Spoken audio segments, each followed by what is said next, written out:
llegar. No estamos preparados para una invasión, pero me acuerdo lo que dijo Joan un día, que también si tú sos de afuera del planeta, tampoco tenés condiciones de vivir sin máscaras o sin alguna adaptación en este planeta. Es muy difícil. Ahora hace poco encontré un artículo que hablaba de un planeta espejo, un planeta espejo del nuestro, que existe, un planeta, le dieron un nombre, pero es una definición muy vaga de algo que no tenemos pruebas, ¿no? Ahora, lo que se piensa mucho es que la Tierra está en un lugar estratégico con una protección estratégica de la Luna, porque y la Luna nos cubre del Sol. Entonces eso genera la vida en la Tierra, ¿no? Está exactamente a la distancia que debería estar la Luna y el Sol. Creo que el Sol, yo no recuerdo bien los números, pero voy a dar un número cercano. El Sol está 100 veces más lejos que la Luna de la Tierra. Y la Luna tiene tanta distancia de la Tierra, entonces se sobrepone al Sol. El tamaño también tiene, creo que son 10 veces la diferencia, y la distancia son 10 veces también. Parece que fue algo colocado, ¿no? La Luna, el Sol ya existía, y parece que la Luna sería algo artificial, ¿no? También no quiero ir a los descubrimientos del lado oscuro de la Luna, porque ya sería entrar en otras concesiones, pero recuerdo los libros que Joan nos dijo el otro día, y acá los tengo, mirá, para que veas que no me olvidé de alguna cosa. Leí el de Peter Ward, El fin de la evolución, ¿no? Francisco Sausano, La biología, cultura y evolución, también, y el que pude ver un poco más, Los orígenes de la vida, de Leslie Archeu, ¿no? Que fueron los 3 libros que vos me comentaste, ¿no? Y bueno, yo creo que la Tierra fue planeada, ¿no? Y todo lo que dice la Biblia no es por ir en contra de la Biblia, que Dios nos puso en el horno y que no funcionó el primero, y se habla mucho de los Anunnakis, ¿no? Que nosotros tenemos una genética de una mezcla del mono, ¿no? del primate africano, porque es ahí donde surge la vida, digamos, pero con un ADN Anunnaki. Hay que tener la cabeza un poco abierta, pero esas en Sumeria ya aparecían las primeras imágenes de naves espaciales talladas en muros, ¿no? La Virgen María ya existía, algo parecido, ¿no? Que era la protectora de Sumeria, que fue la primera civilización realmente que se instaló en la Tierra, y fueron los inventores de la rueda para tener una idea, ¿no? del desarrollo. Y dicen, ¿por qué no los estudiamos en la escuela, en el colegio, en el liceo, en la secundaria, en primaria? ¿Por qué no se estudian los sumerios? Porque hay mucha cosa escondida ahí. ¿Y qué pasó con ellos? Desaparecieron como desaparecieron los egipcios. Hubo unos cambios psicológicos que son miles de años, porque hace poco se encontraron, no uno, porque un esqueleto es probable, se encontraron muchísimos esqueletos de ballenas en el desierto de Sahara. Entonces se piensa que era un mar, ¿no? Ahí hubo agua, porque es increíble que hagan 3 pirámides gigantescas, que sabemos que se conectan por abajo, que probablemente eran reactores nucleares, porque también se habla del arca perdida, ¿no? Del arca que robaron los judíos, y los judíos le robaron el arca a los egipcios, ¿no? Y se piensan, hasta podemos ver en las películas de Indiana Jones, todas esas cosas, que se piensan que es un reactor nuclear lo que estaba dentro del arca. Por eso decían que era un fuego que le quemaba a todo el mundo, ¿no?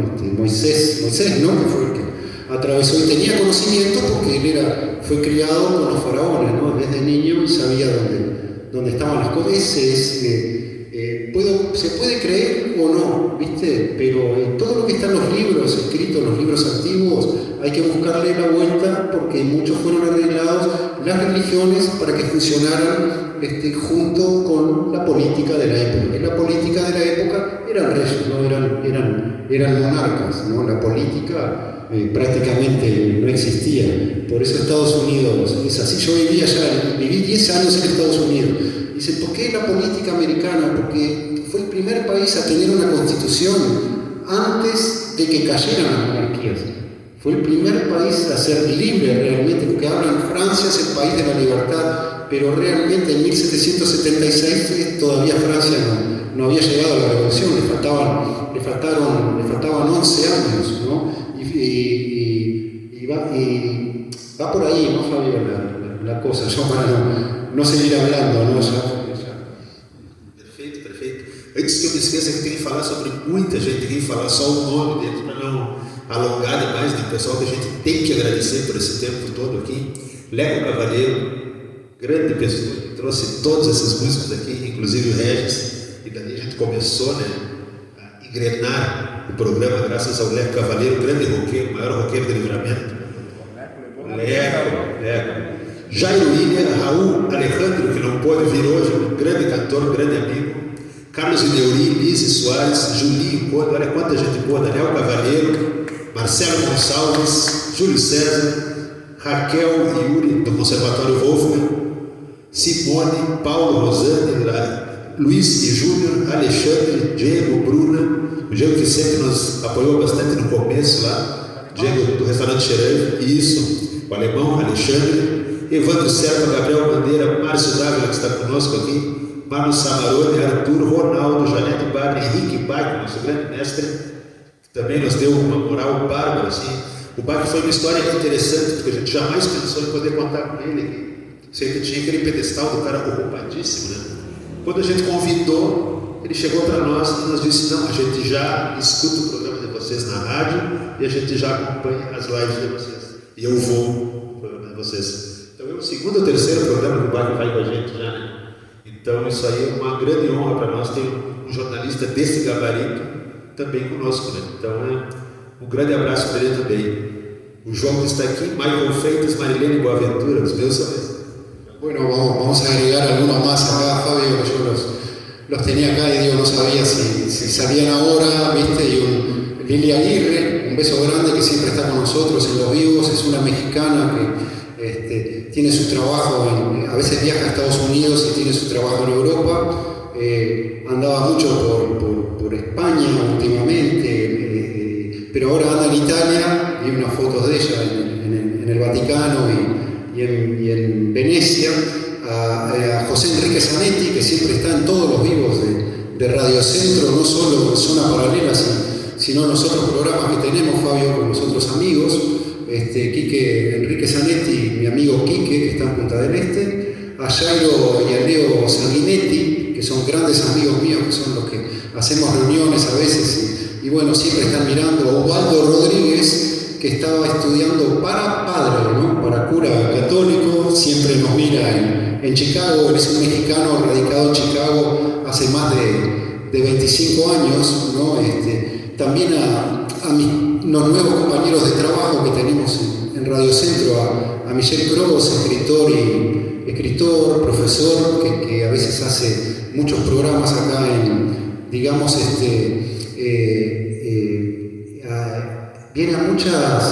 muchas entrevistas acá, Fabio, que hacen en esta sala cultural, y él vive acá en Libramento, a mi amigo Roberto Ramos también, y bueno, iba a nombrar a Marcos Dávila, muchas gracias por estar acá, a Joan Bintencourt Gómez y a Regis Vargas, ¿no? Y a la gente de Casa Amarela que está ahí, yo había apuntado acá por último, ¿viste? Para saludarlos. Y a mi amigo Julio Carvalho, Fabio, un abrazo especial, que es un gran amigo que me da la colaboración del supermercado Cellau, que está en la avenida Paul Harris, 232, allá arriba. Y para los que tienen celular uruguayo podés hacer tu pedido y te lo llevan a tu casa sin salir. Es 097 574 360, 097 57 43 60, para dar uma diferença aí. Perfeito. E só estamos aqui com esse som aqui graças ao Ômega Sonorizações do meu amigo Marcelo, que está aqui conosco aqui. Muito obrigado mesmo. Nos deu uma força tremenda hoje, numa emergência, né? Então o telefone deles, mais 598, né? Uruguai, 9276-1096. 9276-1096. Estaremos juntos com ele agora por um bom tempo, né? Sonorização de cumpleaños. Exatamente. Evento que busca, recién estuvimos hablando. Exatamente, com o DJ, né? O DJ completa, com todo. Claro. João, que música tu vai pedir pro Regis tocar agora? Escolhe que ele acerta todas, ele não tem erro. Eu pedi uma música, uma banda que nos anos 80 foi muito importante para toda aquela juventude assim, que começou a. Vou ter que falar aqui agora, né? Tá, pois é, eu tinha esquecido do microfone, agora eu vou repetir então. Vou pedir uma música de uma banda que nos anos 80 foi muito importante para aqueles jovens que começaram a viver um período mais tranquilo, né? Pós-ditadura. Vou pedir uma música da Legião Urbana.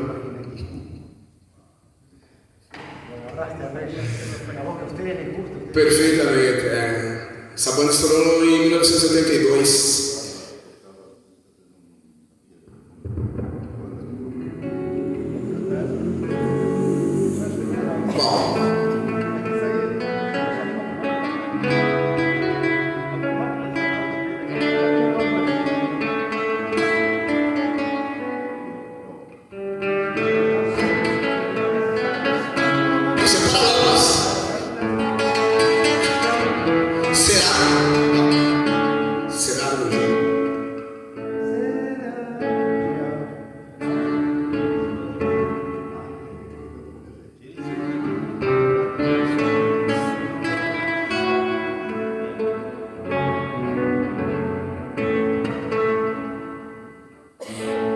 Pais e filhos.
Viva Renato Russo! Com certeza que esse som aí. Não sai mais uma do estilo rock nacional aí, anos 80, até mesmo RPM, alguma coisa.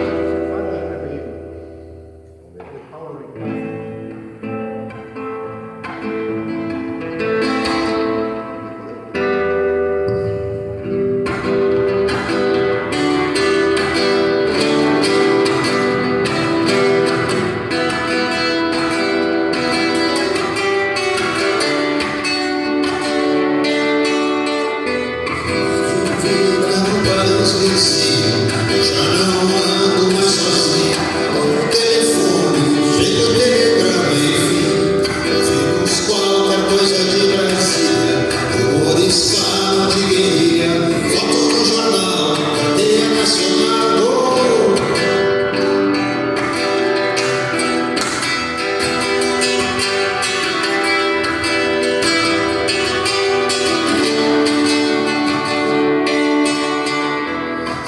se atirou da ponte aérea, não aguentou ficar de espera. Morto no jornal, cadeia nacional.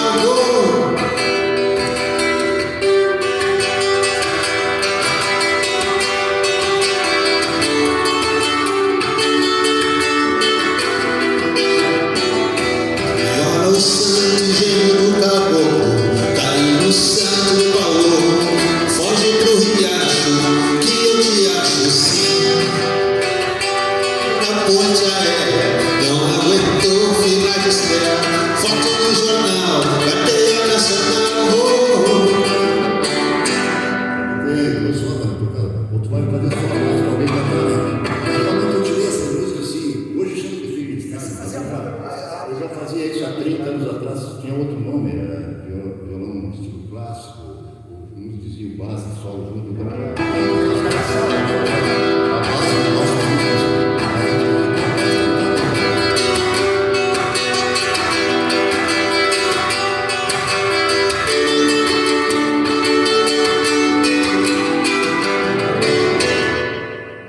Show, né? Show. 3 minutos. Ele toca e nós assassinamos as músicas. É assim que a gente Às vezes a gente não sabe a letra, né? Eu, na verdade, eu sou 90% instrumentista. Toquei em tudo que é tipo de banda, nos 40 anos, depois em bar, festa, restaurante, até velório, toquei. Mas eu sempre tive a minha preferência que a música é instrumental. Até estou avisando o pessoal, eu sempre toquei junto, que a partir do ano que vem eu vou me dedicar a isso, né? A música é instrumental. Pero tenés una banda con vocalista también. Sim, então, quando eu dizia, o Sonata, o Jorge de Souza, a Camille, o Daniel, a Nicole, mas a gente faz tudo que a gente tem música. Você pergunta assim, qual é o teu estilo? Não tem isso aí. A vida inteira tocando, muitas vezes para viver, né? Então não dá para ter estilo. Pega Canto Alegretense, Beethoven, Mano Lima, Pink Floyd, vai tudo. Não pode ter. Ah, sim, então tem mais estudo. Mas é isso aí. Excelente. Só para nós ilustrarmos, agora até pelo assunto que nós estávamos falando, né? O caso de Varginha foi o segundo caso mais importante da ufologia mundial. Esse ano ele foi reconhecido até nos Estados Unidos, lá com pesquisas recentes, né? E trouxeram à tona. Então, este caso aqui ele foi ridicularizado, né? Está sendo muito respeitado, estudado. Só perde para o caso Roosevelt, né? O caso Roosevelt, aquele caso clássico, né, Michel Delgado? Exato, pode até falar um pouquinho sobre ele, sobre o caso Roosevelt. Vamos falar sobre esses 3 principais aqui. Primeiro sobre o caso Roosevelt. Eu queria que tu fale, porque tu já tem uma bagagem maior. Exato. Aquele caso de uma queda de uma nave, que seria no deserto do Novo México, né? Aquilo foi mais ou menos em que ano? Aquilo foi 45, 46, né? Isso. Então caiu. Os americanos até pensaram que era um balão, que era algo assim, um balão. O exército disse que poderia ser, só que no final ficou muito estranho, né? Começaram a recolher os pedaços ali e viram que era um metal totalmente diferente, né? Então esse foi um caso dos mais assim, notórios, né? Entre todos. Então quero que fale um pouquinho sobre isso.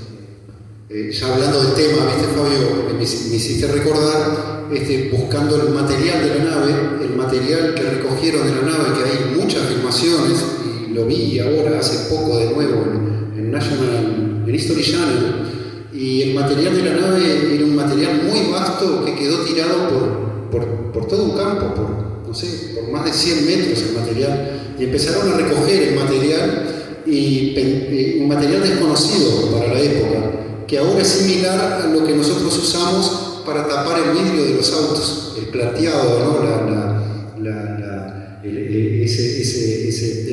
Es como un plástico, ¿no?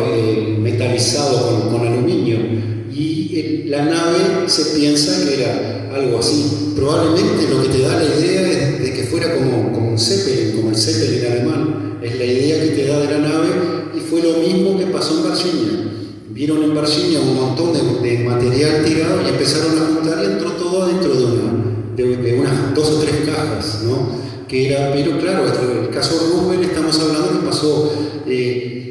pasó 50 años antes de lo que pasó en Virginia y el material era desconocido.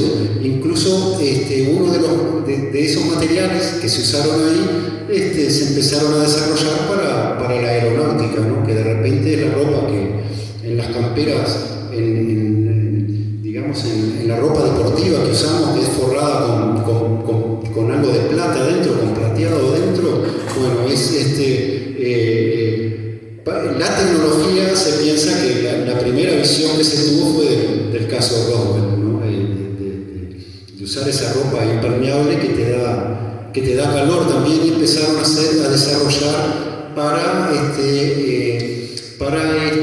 pilotos de avión, y después entra la ropa para la astronáutica, ¿no? Desarrollada a través del material de Roswell, que fue clasificado y que ahora se sabe que se usó mucho. Exato. E Varginha, no nosso caso aqui, em 96, uma cidade inteira envolvida, hospitais fechados, para atender uma três supostas criaturas, né? Supostas criaturas. Isso. Hospital fechado, várias testemunhas, né? Militares, bombeiros, pessoas em comum, assim, todos envolvidos com uma mesma narrativa, né? Então foi uma coisa assim estranha para a época e ridicularizada para a TV brasileira, e hoje você sabe que está sendo muito valorizada. Você sabe. Isso. Até falo para vocês verem o documentário que saiu nesse ano, documentário em 4 partes, né? Tá, YouTube também tem. Então, assim, mostra muito a seriedade desse caso, né? Um caso que foi amplamente ridicularizado e tem uma seriedade incrível, né? Porque tem formas ali que, assim, Michel, estão totalmente além do explicável, né? Além do que a gente possa ver. Então, assim, e testemunhas e querem. Só para ter uma noção, tem uma moça lá que perdeu um parente dela, que teria tido contato com a criatura, tocou, e o rapaz teve uma infecção generalizada do dia para a noite. Até hoje ela não consegue esse laudo, isso está tudo registrado. Isso está tudo registrado. Então é um caso assim de extrema importância que deve ser visto, deve ser relembrado. Que ellos estaban muriendo, como dice João, ellos no resisten al clima que tenemos en la atmósfera terrestre. Então, temos pouco tempo. Que se andan extraterrestres entre nosotros, isso é praticamente não. Então, isso aí mostra bastante a seriedade deste caso, né? Então, a gente fez um apanhado aqui em geral, até porque temos pouco tempo, né? Só para falar um pouquinho do tema, mas era para confraternizar mesmo, né? João, o que tu pensa sobre essa questão propriamente da cidade de Varginha? Eu não sei se tu chegaste a ver sobre isso, se tu chegaste a ler sobre isso na época. Sobre especificamente Varginha, na época, isso foi no ano de 96, né? Nesse momento eu tinha acabado de fazer uma pós-graduação, era uma extensão no campo com a PUC, Pontifícia Universidade Católica do Rio Grande do Sul, em Porto Alegre. E nós estávamos estudando naquela época, eram ambientes extremos, onde os organismos, dificilmente, um organismo vivo, né? Organizado à base de água, proteínas, enzimas e lipídios, consegue existir, né? Por exemplo, o que é um ambiente extremo? A borda de um vulcão e um ambiente extremo. O fundo do mar, né? 8, 9, 10 mil metros é um ambiente extremo. E aí então a gente conversou um pouco sobre isso na época, assim, mas é importante ressaltar que naquela época não tinha muita informação, né? A informação não corria tão rápido assim, a gente não tinha, ela não se distribuía rapidamente, ela não se dispersava rapidamente a informação. Então, a gente ia a Porto Alegre nos encontros, né, nesse pós-graduação, e tinha algumas informações que chegavam lá, né? Então, mas foram informações muito, muito fragmentadas. Mas o que a gente discutiu quando nós conversávamos sobre ambientes extremos? Era aquilo que eu já tinha te contado, aliás, conversava contigo, Michel. Um ser vivo, como eles colocaram ali, né, que era o tamanho de uma pessoa, aí, de 1,10 m por aí, humanoide, andando num ambiente terrestre, fora de uma nave espacial, no primeiro momento, assim, ó, é muito difícil resistir. Por quê? Porque, assim, ó, por exemplo, nós humanos, vamos falar só nos humanos, nós estamos adaptados aqui a uma temperatura e nós estamos adaptados a uma quantidade de gases que nós ingerimos. A gente não percebe isso, mas quando a gente ingere o ar, né, não é só o ar que a gente absorve, né? Aliás, perdão, não é só o oxigênio que a gente absorve do ar, é o gás carbônico, o hidrogênio, o hélio, uma composição química muito grande, certo? Nós estamos na superfície da Terra, ou seja, embaixo de uma coluna de 30 quilômetros de ar fazendo pressão contra o nosso corpo. Então nós estamos ajustados a esse ambiente.